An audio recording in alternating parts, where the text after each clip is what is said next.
வாழ்க்கைனா நிறைய விஷயங்கள் நடக்கும். சில நாட்கள் ரொம்ப சந்தோஷமாயிருக்கும், சில நாட்கள் கொஞ்சம் கஷ்டமாயிருக்கும். வாழ்க்கையை ஒரு வெள்ளைத்தாள் மாதிரி நினைச்சு பாருங்க. நாம வரைஞ்சாதான் அதுல வண்ணம் வரும். நம்ம எண்ணங்களும் உணர்ச்சிகளும் தான் அந்த வண்ணங்கள். நாம பிரகாசமான சந்தோஷமான வண்ணங்களை தேர்வு செய்யலாம், இல்லைன்னா கருப்பு சோகமான வண்ணங்களையும் தேர்வு செய்யலாம். அது நம்ம கையில தான் இருக்கு. வாழ்க்கை நமக்கு வெள்ளைத்தாளையும் வண்ணங்களையும் கொடுக்குது.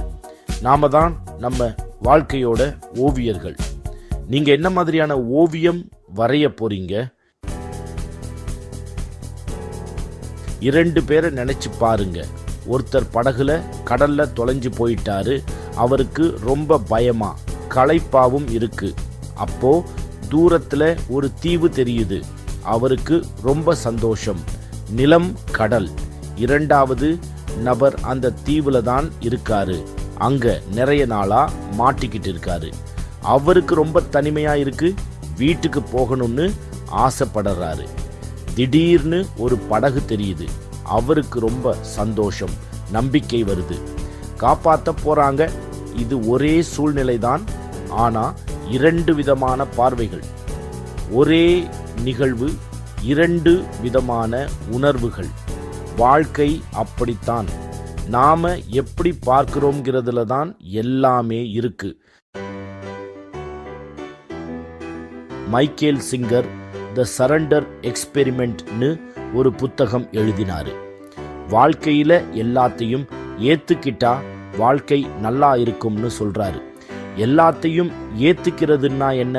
நடக்கிறதை அப்படியே ஏத்துக்கிறது தான். நடக்கிறத எதிர்த்து போராடக்கூடாதுன்னு சிங்கர் சொல்றாரு. சவால்களை ஏத்துக்கணும். டிராஃபிக் ஜாம் மாதிரி சின்ன சின்ன விஷயங்களை கூட நாம எதிர்த்தா கஷ்டப்படுவோம், ஏத்துக்கிட்டா நிம்மதி கிடைக்கும். எனக்கு சின்ன சின்ன விஷயங்களுக்கெல்லாம் கோபம் வரும். ஒரு தடவை நான் புது வீட்டுக்கு குடி போனேன். தினமும் என் வீட்டு வாசல்ல மிருக கழிவுகள் இருக்கும். எனக்கு ரொம்ப கோபம் வரும்.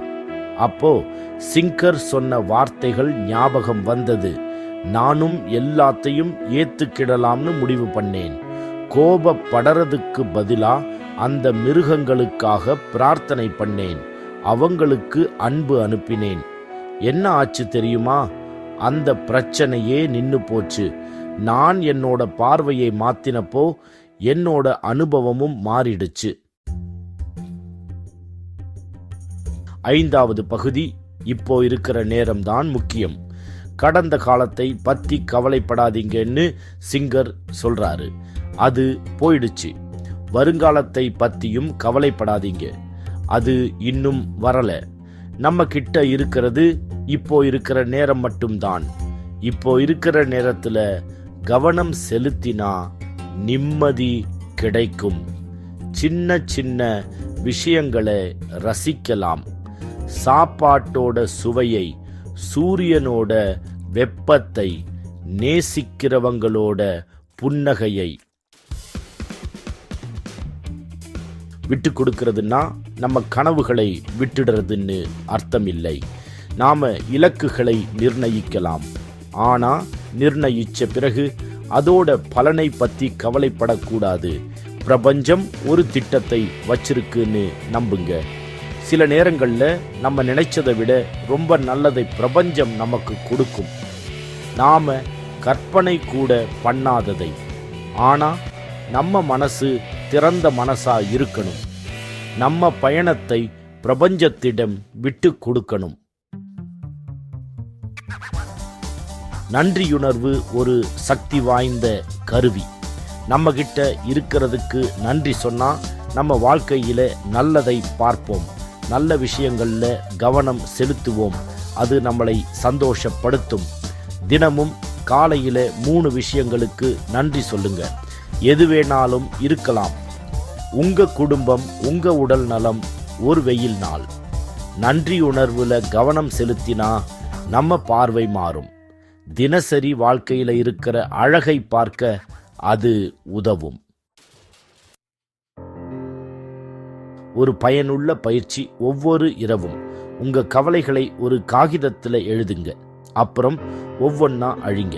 ஒவ்வொரு கவலையை அழிக்கும் போதும் உங்கள் மனசுக்குள்ள சொல்லுங்க, சாரி, மன்னிச்சிடுங்க, நன்றி, லவ் யூ. இந்த பயிற்சி எதிர்மறை எண்ணங்களை அழிக்க உதவும். இது விட்டு கொடுக்கறதுக்கான ஒரு வழி.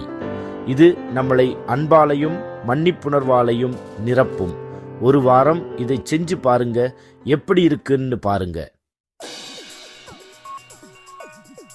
விட்டு கொடுக்கிறது ஒரு பயணம். அது எப்பவும் சுலபமில்லை, ஆனா அது மதிப்புள்ளது. நாம விட்டு கொடுத்தா நிம்மதி, சந்தோஷம், சுதந்திரம் கிடைக்கும். நம்மளை வாழ்க்கையோட மாயாஜாலத்துக்கு திறந்து விடுவோம். பிரபஞ்சத்திடம் சரணடைய தயாரா?